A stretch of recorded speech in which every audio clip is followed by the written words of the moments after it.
Malaysia has opened its first international travel bubble, having sealed off its borders to non-essential foreign travel since February 2020.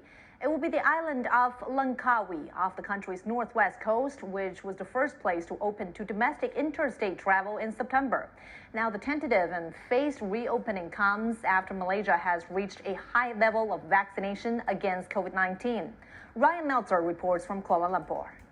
There was no big fanfare as Malaysia opened its first travel bubble for overseas visitors, with no direct international flights to Langkawi yet, and any foreign visitors having to transit through KL International Airport. But it was still a crucial and symbolic first step.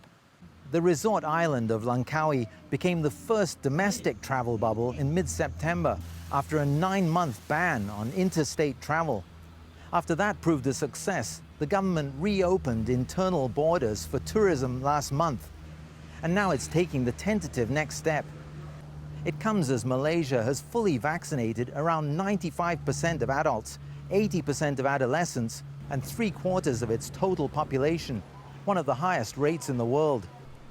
Malaysia next plans to open quarantine-free travel for vaccinated visitors from Singapore at the end of this month, but only from Singapore's Changi Airport to KLIA, not via the land links. Something the government's approach is still too cautious, given how many livelihoods depend on tourism and the high vaccination rate. Our vaccination rate here is over 70%, whereas a lot of what I would call competitor countries, local regional countries, are between 30 and 40%, including Thailand, including Indonesia.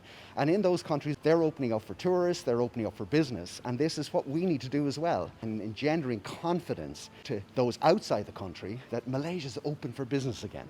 Malaysia's government says it will definitely fully reopen international borders by January 1st at the latest. But saying anything with such certainty in the midst of a pandemic could seem like overconfidence. Rian Maelzer, CGTN, Kuala Lumpur.